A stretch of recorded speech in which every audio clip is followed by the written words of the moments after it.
군주의 영향력이 절대적이었었는데 대단히 파격적인 생각이 아닙니까? 백성과 군주와 즐거움을 함께한다? 이거 사실 만만치 않죠. 이번에 맹자를 번역한 김원중 교수입니다. 여러분들 우선 맹자 하면은 공맹으로 알려져 있죠. 우리가 공자를 성인이라고 하고 맹자는 바로 아성에 비유되는 사람입니다. 맹모 삼천지교라는 말로 더 알려져 있기도 하죠. 맹자는 어머니의 절대적인 영향 하에서 자랐고요. 그 어머니에 대한 존경심도 대단해서 양해왕 하편 16장에도 나오지만 맹자는 맹자의 어머니의 장례를 아버지의 장례보다 훨씬 더 성대하게 치렀어요. 그러니까 그 당시 노나라에 갔던 그 맹자를 그 당시 평공이 만나려고 하니까 그 장창이라는 신하가 어머니보다 아버지 장례를 소홀히 했는데 어떻게 만날 수 있냐 하면서 만나지 말라고 한 대목이 있습니다. 어쨌든 맹자는 그 정도의 어머니 영향을 받았고요. 그러나 어머니에 대한 존경심 못지않게 사실 마음속 스승은 공자였습니다. 그리고 공자의 대를 이어서 바로 육아의 도통을 계승해야 된다는 확실한 자부심과 포부를 갖고 있었죠. 맹자의 기본적인 사유의 흐름은 참아하지 못하는 마음, 불인지심, 그리고 인간은 선한 본성을 지니고 있다는 성선설에 입각을 해서 여러분들이 잘 아시는 사단, 즉 측은지심, 시비지심, 수호지심, 사양지심이라는 이 인성을 갖고 있다는 것을 전제하고 교육을 통해서 인간은 얼마든지 변화될 수 있다는 이런 생각을 했던 그런 사상가였습니다. 그래서 그 맹자는 공자의 사상을 계승하면서 그 나름대로 그 천명과 역사에 대해서 사상체계를 완성한 바로 그런 인물입니다. 맹자는 전체가 7편으로 되어 있고요. 양해왕, 공손추, 등문공 이렇게 맹자가 시작이 되는데요. 그 각 편마다 상하로 나눠져 있고 그 각 편에 나오는 인물이 제목이었습니다.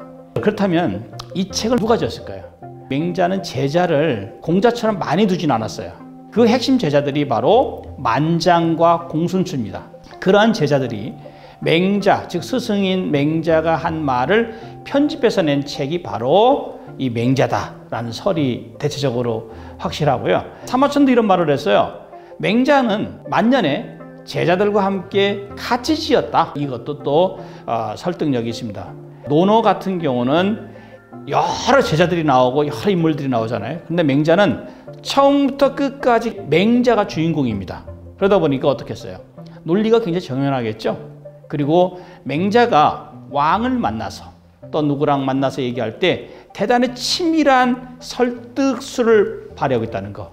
그래서 맹자에는 비유와 은유, 이 수사법이 대단히 많습니다. 맹자는 어떤 상황이든지 우리가 뭐 잘 아시는 연못구어, 오십보백보 이런 말들이 다 그 맹자가 얘기하는 그 비유의 어떤 설득 전략으로 들어가죠. 그래서 맹자를 1000번 읽으면 물리, 즉 한문의 이치가 트인다고 할 정도로 명문으로 손꼽히는 책이죠. 특히 맹자는 그 시경과 서경을 맹자 이 전체에서 60회 이상이나 언급하고 있는데 그만큼 고전에 대해서, 문헌에 대해서도 해박한 식견을 자랑하고 있기 때문에 맹자를 읽으면서 맹자가 어떤 정치관을 갖고 있고 왕도 정치, 인정 이것이 무엇인지를 확실하게 좀 알 수 있다라고 할 수 있죠. 맹자의 그 정치 사상의 기본이 바로 여민동락, 백성과 더불어 즐거움을 함께 한다는 얘기죠. 그 당시 군주의 영향력이 절대적이었었는데 대단히 파격적인 생각이 아닙니까? 또 더 중요한 것은 맹자는 항상 항산과 항심, 즉 일정한 생업과 일정한 마음의 논리, 말하자면 기본적인 경제적인 것이 보장되지 않는 한 사람의 기본적인 평상심이 유지되지 않는다는 생각을 가지고 있었죠. 그 당시 전쟁을 많이 했었죠, 왕들이.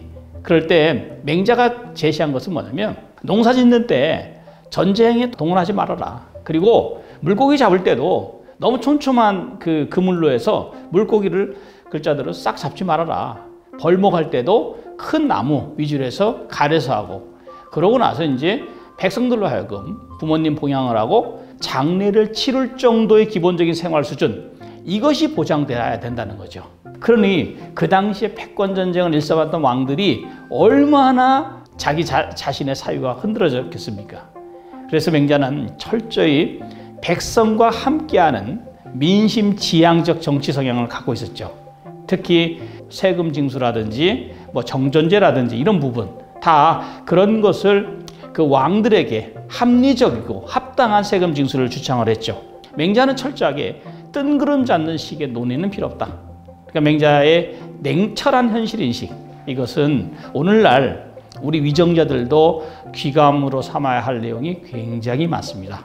그래서 제가 이 책의 부제를 민심을 얻는 왕도 정치의 고전이라고 붙인 이런 이유도 맹자의 그 생각을 가장 잘 드러내는 것이 아닐까 생각합니다.